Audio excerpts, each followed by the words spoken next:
एक आम आदमी गलती से बोनो की दुनिया में पहुंच गया और फिर जो हुआ वो किसी फिल्म से कम नहीं था। जैसे ही उसकी आंख खुलती है खुद को रस्सियों में बंधा हुआ पाता है, हाथ पैर जूते सब पर ताले, और तभी एक जोरदार चिल्लाहट। वो उठता है, कीलें उखाड़ता है और खुद सोचता है ये सपना है क्या। लेकिन इससे पहले कि वो कुछ समझ पाता, एक घोड़े पर सवार जनरल भाला लेकर सामने आ जाता है। फिर कुछ सिपाही आते हैं, उसके मोटे से पिछवाड़े में हुक फंसाकर उसे जमीन पर गिरा देते हैं। होश आता है तो पता चलता है अब वो एक बैलगाड़ी में बंधा हुआ है और उसे बोनो के शहर ले जाया जा रहा है। सब दंग, राजकुमारी जैसी सब देख चुकी है, लेकिन इतना बड़ा आदमी उसने भी पहली बार देखा। अगले दिन उसे खेतों में जोत दिया जाता है और तभी महल पर हमला। जनरल उस पर सवार होकर सीधा दौड़ता है महल की तरफ 60 किलोमीटर प्रति घंटा की स्पीड से। लेकिन अंदर की चालबाजी शुरू होती है।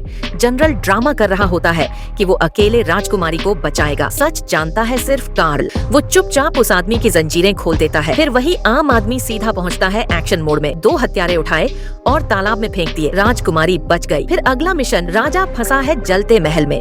वो भागा लेकिन आग ने हाथ जला दिया। तो फिर उतारी अपनी निक्कर और शुरू हुई एक पीली धार। पूरी आग बुझ गई। थोड़ी बदबू जरूर आई लेकिन काम हो गया। और तभी मुड़कर देखा, वो धार सीधी जनरल के ऊपर। सन्नाटा छा गया लेकिन राजा खुश था। उस रात ही एक शानदार दावत रखी जाती है और वहाँ ये आदमी खुद को बताता है इंडियन अल्ट्रामैन, जो सब बुरे मॉन्स्टर्स को ठिकाने लगाता है। राजा इतना इम्प्रेस हुआ कि समंदर किनारे विला बनवा दिया। अब कॉफी लाने से लेकर मूवी देखने तक हजारों की भीड़ उसका साथ देती थी। और तभी जलन में जल भुन गया जनरल। उसने सुरक्षा बंद कर दी और दुश्मन देश ने हमला कर दिया। अब वही आदमी फिर मैदान में उतरा, जूते उतारे, टी शर्ट फेंकी और समंदर की ओर चल पड़ा। उसने दुश्मनों को समझाने की कोशिश की लेकिन जवाब में मिले तोप के गोले लगे और उधर से वापस पलट गए। दुश्मन डर के भागे और एक एक कर सारे जहाज छोड़ दिए। अब वो आदमी सुपर हीरो बन गया। हर गली मोहल्ले में उसके पोस्टर, उसकी ब्रांड की टी शर्ट और 3-3 हेयर स्टाइलिस्ट उसका बाल काटते।